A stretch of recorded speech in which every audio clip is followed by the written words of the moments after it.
Palitas. Distribuição Sinapse.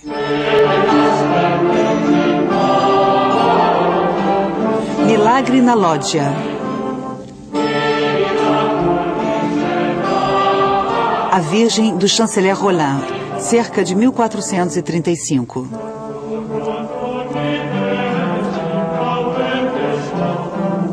Van der Eyck, Bruges, cerca de 1376 a 1441.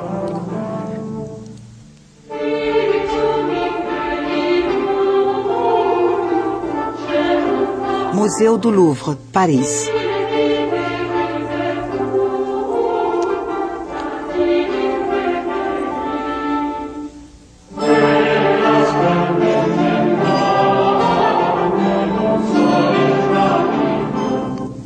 A Virgem do Chanceler Roland, ou a Madonna de Autun, ou a Virgem do Doador, é um painel de madeira de pequenas dimensões, 66 centímetros por 62.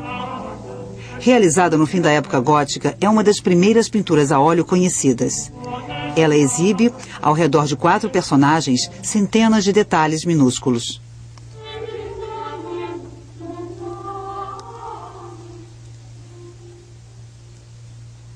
A Virgem Maria está sentada em uma almofada azul bordada em ouro, colocada sobre um baú de madeira entalhada.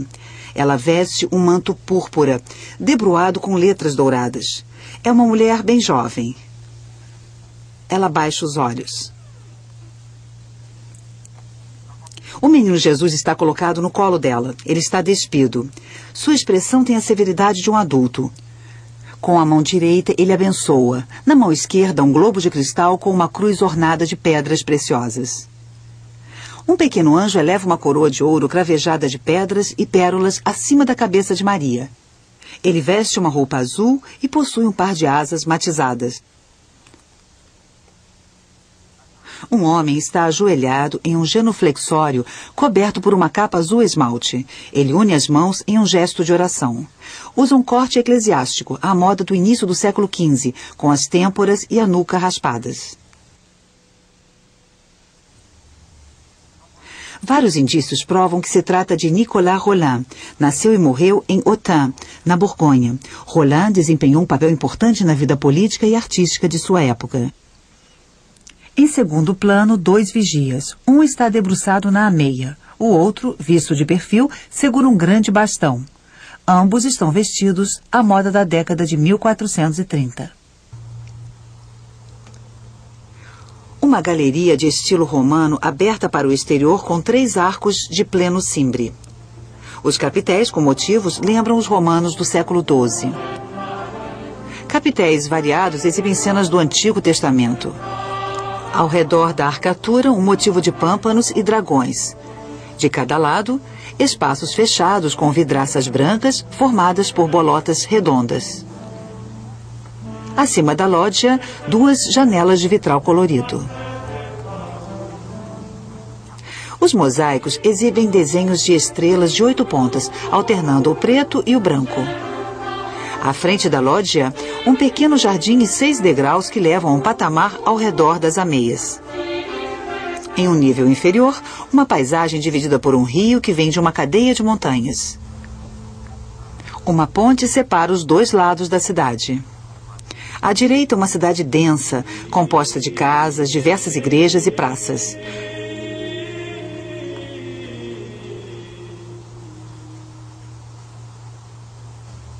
À esquerda, um subúrbio com uma abadia, casas com escoramento a meia madeira e estradas que levam ao campo.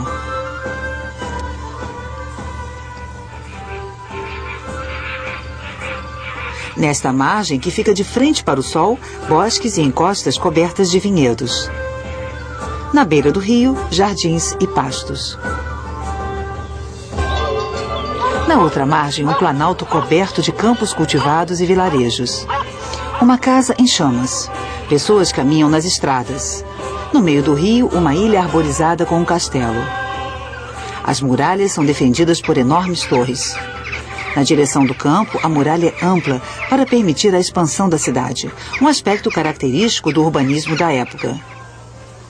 Pessoas entram nas igrejas, passam diante de armazéns instalados junto à catedral e partem para o trabalho no campo.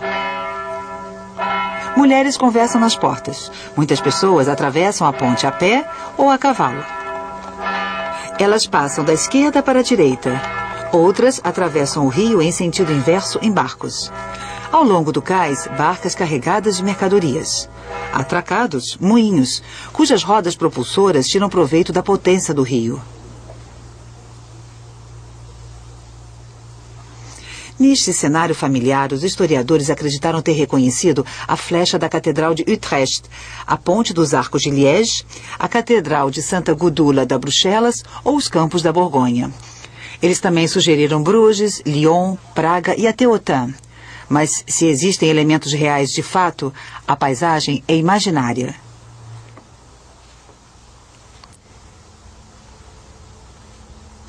Seu posto de chanceler, ou melhor dizendo, ministro das Finanças, permitiu que Nicolas Rolin acumulasse uma grande fortuna, que beneficiaria em parte sua cidade natal, Autun.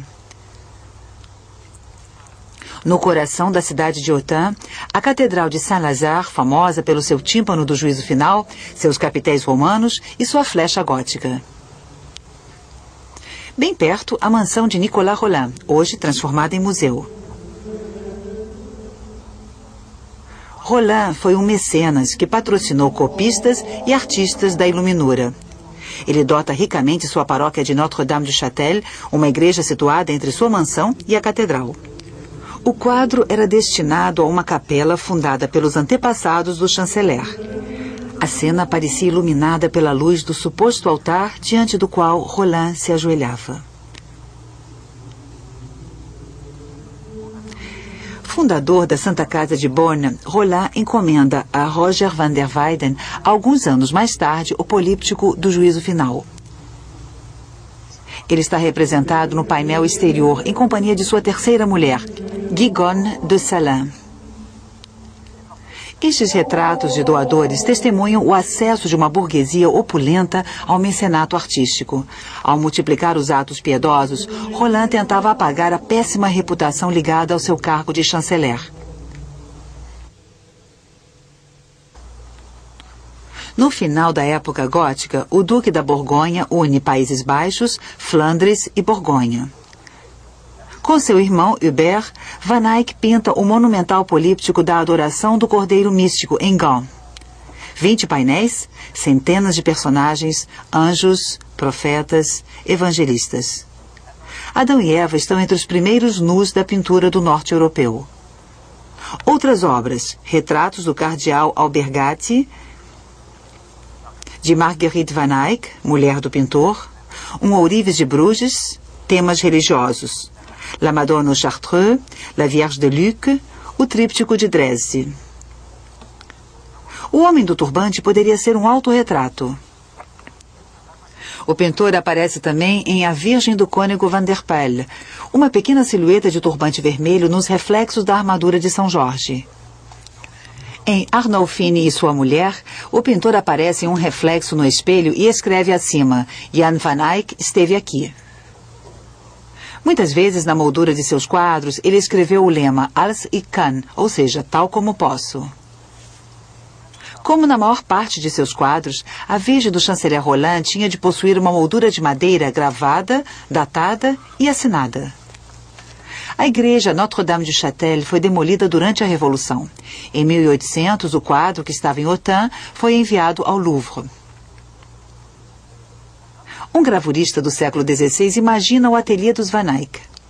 Um painel de madeira é entregue. Um assistente passa os pós na pedra de moinho, outro os mistura ao óleo de linhaça, um terceiro arruma as cores na palheta.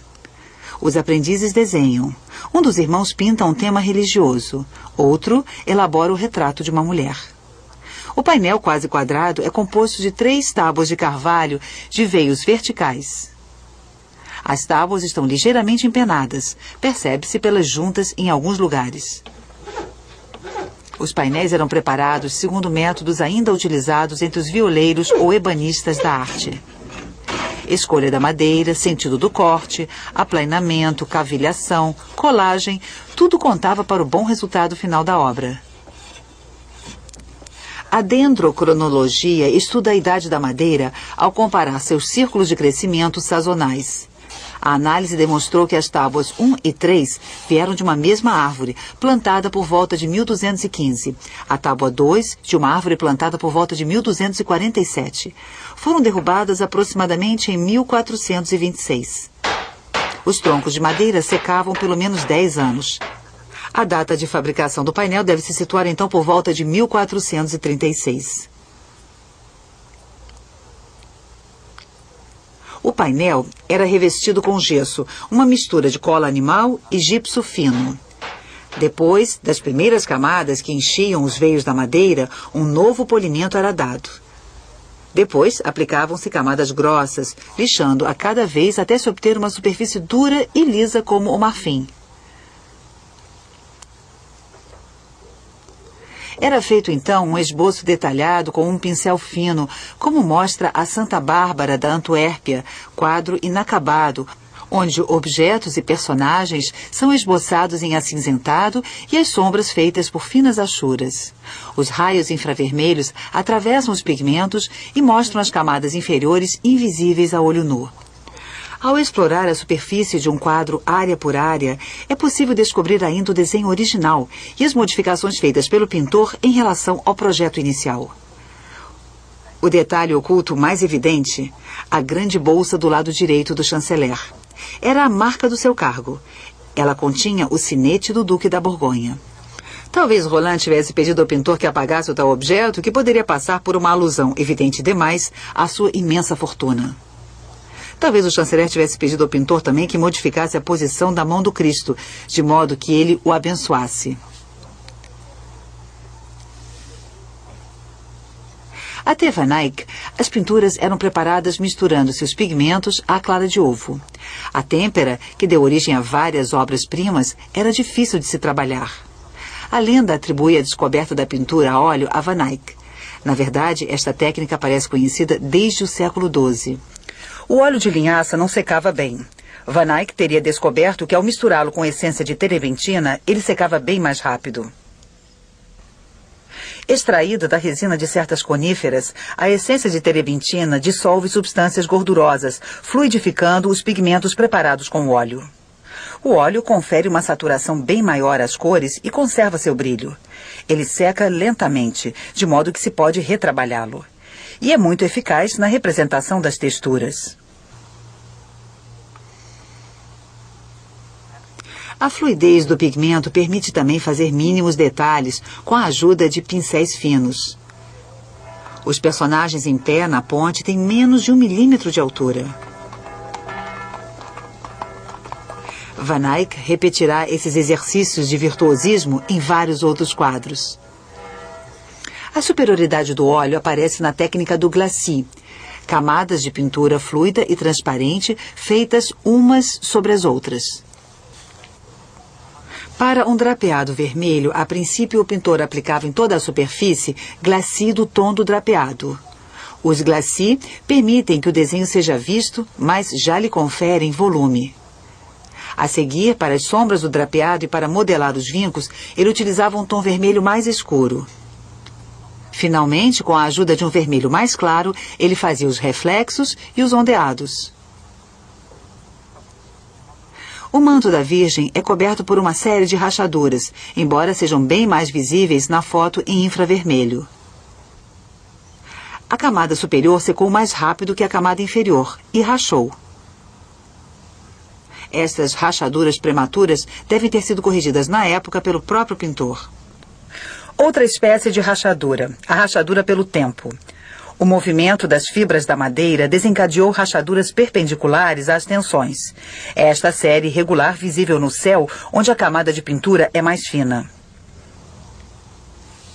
Em outros locais, as rachaduras menos regulares se devem à lenta retração das camadas de pigmentos, movimento ampliado pelas variações de temperatura ou de umidade. Uma arquitetura romana, já antiga para a época de Van Eyck, serve de moldura para a cena. As folhas de videira evocam as palavras de Cristo: "Eu sou a videira verdadeira". As estrelas do mosaico, a Virgem, frequentemente chamada de estrela do mar ou estrela da manhã. Os capitéis mostram Adão e Eva sendo expulsos do paraíso, o sacrifício de Abel, o assassinato de Abel por Caim, cenas da vida de Noé. Vemos a arca e o retorno da pomba e principalmente a cena onde Noé, criador do vinho, está bêbado. Seus filhos zombam dele porque está nu. Apenas seu filho Sem o cobre. As vidraças brancas reproduzem o círculo, símbolo da eternidade. O arco triplo poderia ser uma alusão à Santíssima Trindade. As pegas, frequentemente representadas em forcas, anunciam a crucificação de Cristo. Uma coluna esmaga os coelhos, animais prolíferos, símbolo do amor carnal. Os pavões, cuja carne se dizia incorruptível, lembram a promessa de imortalidade celeste. O pequeno jardim é o jardim fechado do Cântico dos Cânticos, uma alusão à virgindade de Maria. Encontramos belas margaridas, a inocência de Jesus, a humildade de Maria. Peônias. Segundo Santo Ambrósio, as rosas do paraíso não tinham espinhos. A Virgem também é chamada de rosa sem espinho. Rosas bravas, o rosário, grande coroa de flores a qual cingia a Virgem. As íris, o futuro reino de Cristo. E os lírios, enfim, a pureza da Virgem e do Cristo. Algumas frases retiradas das litanias da Virgem estão escritas nos bordados do manto.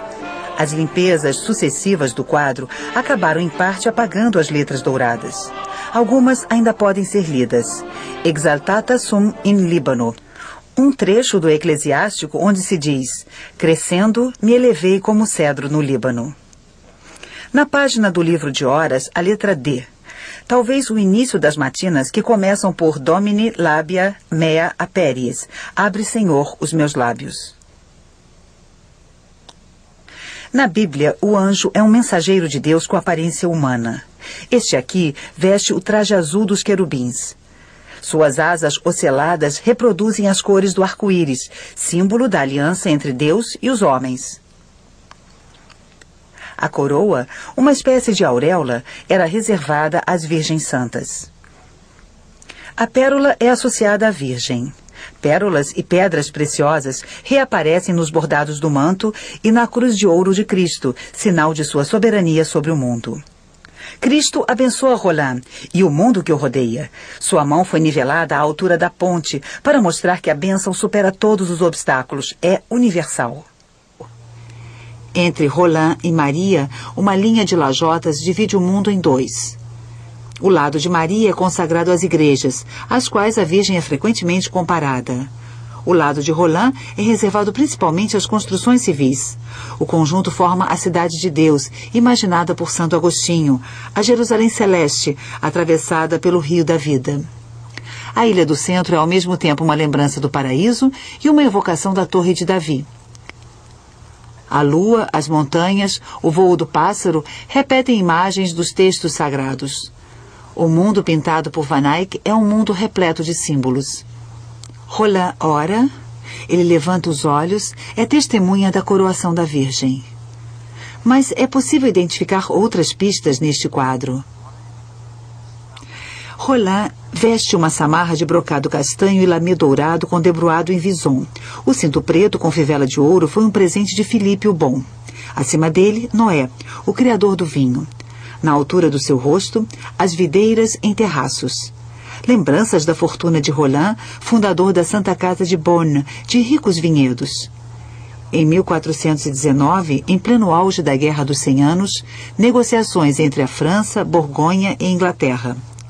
Um encontro entre o rei da França e o duque de Borgonha é marcado em Montereau, na ponte de Yonne, uma ponte fortificada por uma torre que é ligada à outra margem por um pontão provisório. No momento em que caminha em direção ao Delfim, João Sem Medo é assassinado com um golpe de machado.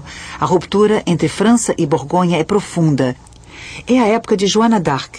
A guerra continua. Roland, que era advogado de João Sem Medo, se torna chanceler de seu filho, Filipe o Bom. 16 anos após o acontecido em Montereau, Roland consegue reunir novamente as três partes. É o Tratado de Arras. Carlos VII fez concessões territoriais à Borgonha em reparação à morte de João Sem Medo.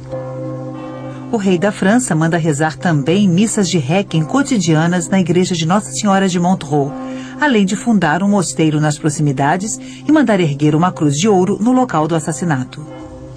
Van Eyck colocou em sua paisagem o mosteiro, o pontão, a torre, a ponte e a cruz. Pedestres e cavaleiros que passam na ponte talvez se dirijam à missa de Requiem na igreja de Nossa Senhora. Há quem sugira que os sentinelas sejam Carlos VII e Filipe o Bom, enfim, reconciliados. Mas podemos estar diante de um autorretrato do pintor em companhia de seu irmão Hubert, morto 10 anos mais cedo.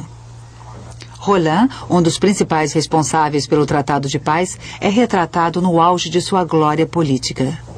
E um toque de humor. O pintor retrata no mesmo nível pavões, símbolo do orgulho. No século XV, o quadro se torna autônomo. Não é mais simplesmente um ornamento religioso, mas uma janela aberta para o mundo.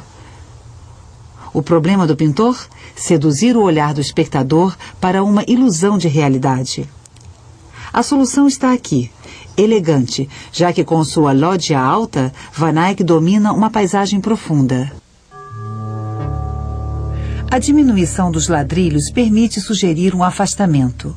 O lajeamento e a arquitetura são, desde a época, os suportes principais da perspectiva.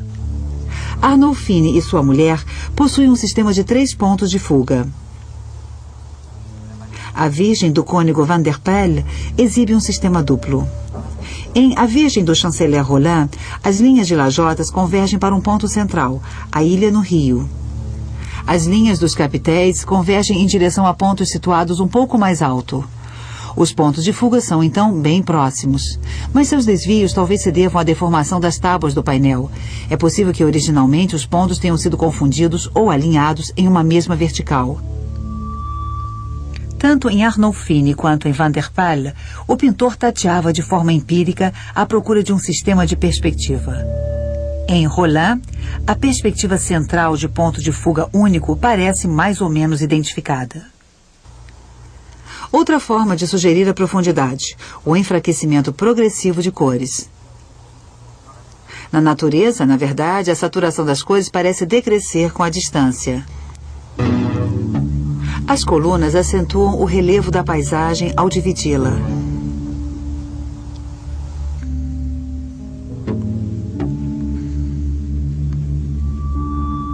A composição repousa em fortes princípios de simetria e contraste.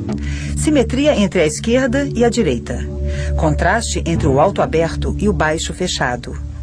Entre o espaço exterior público e o espaço interior privativo. Roland e Cristo estão entre os 2 espaços. Contraste entre a luz interior e a luz exterior. Contrastes e simetrias entre cores complementares. O vermelho do manto da Virgem se opõe ao azul do traje do anjo.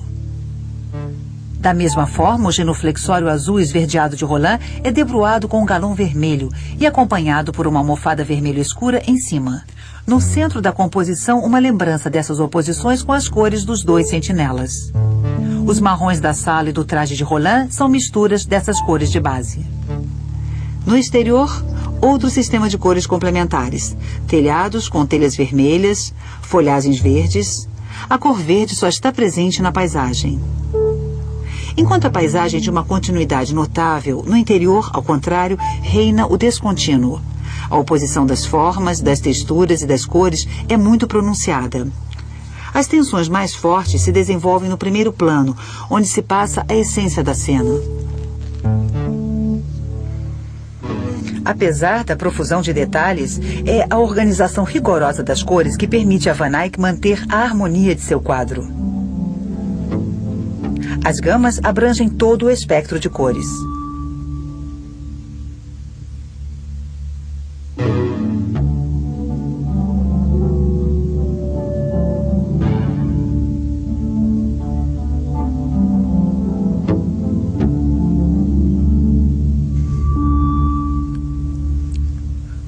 O modelo da asa do anjo resume as cores da composição, como se o pintor quisesse, paralelamente em seu quadro, exibir a riqueza de sua palheta. Van Eyck é um dos primeiros pintores a mostrar seu cliente tal como ele é, sem adulação. Ele cria o retrato ao mesmo tempo que a paisagem. Seu modo de observar os mínimos detalhes e estabelecer ligações entre cada objeto e o restante do universo testemunha uma nova visão do mundo ao mesmo tempo realista e alegórica. Pode-se dizer que, ao passar de O Cordeiro Místico para A Virgem do Chanceler Roland, Van Eyck passou da Idade Média ao Renascimento. Se atualmente os símbolos são difíceis de identificar, a busca pictórica de Van Eyck parece bem atual. Todas as questões formais que o pintor fez a si mesmo reapareceram na história da pintura. Detalhe e conjunto. Sombra e luz. Ordem e desordem. Forma e cor. Interior e exterior. Escrita e imagem. Mito e história.